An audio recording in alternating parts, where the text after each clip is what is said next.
Well, on writing let's a not book, glaze publishing a over. book. Yeah. Let's not glaze over the book writing process All right. because Tyler comes to me and says, Mo, I think what I'm going to do is take our podcast and turn it into a book. And I'm like, what do Yeah. you mean? And he Yeah. explains that he wants to create a book that takes the stories that we are getting from people, puts them into a book format where he essentially explains why he makes contact with these people, why he thinks their story is important, shares a little bit about his viewpoint of this individual, and then shares the podcast with this, to me, amazing, unique, innovative idea of putting the QR code in the book so that you can scan the QR code from the book and go be able to go back to the original podcast that we recorded. And I'm thinking, that's an amazing idea. Yeah, let's do it.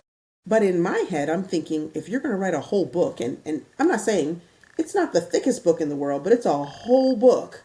If Hmm. you're going to write a whole book, I'm thinking we'll get it out in the next year, year and a half. He tells me in February. The book is completed and bound, printed for sale in September. So he says, oh, I wrote a book and got my knee replaced. He wrote a book from idea to completion from Yeah. February to September while also getting his knee replaced.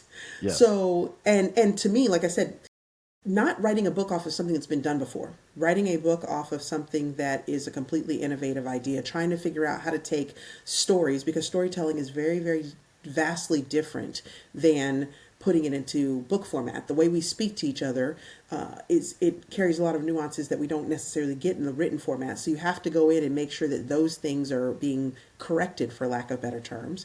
Then writing his own portions of the book to explain these are the people and this is my view, like the way my perspective of this individual. So you're having to create on your own from nothing, that part of it. And then the finding a publisher, making sure that you're reading the manuscripts that they send to you before it gets bound and published, and finding people to endorse your book and write endorsements for your book.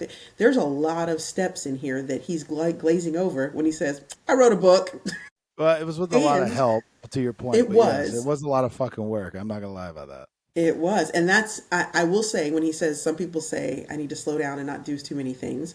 I, I'm probably one of the people that says, all right, take a breath, because he has these phenomenal ideas and he's like, let's go. And I'm like, let's breathe and figure out, because like you said, we're figuring this out as we're doing it. And I think where we have come, like you said, from the audio recording on our cell phones to where we are today is such a, like, I look back and I'm like astonished that we've covered this much distance in that amount of time.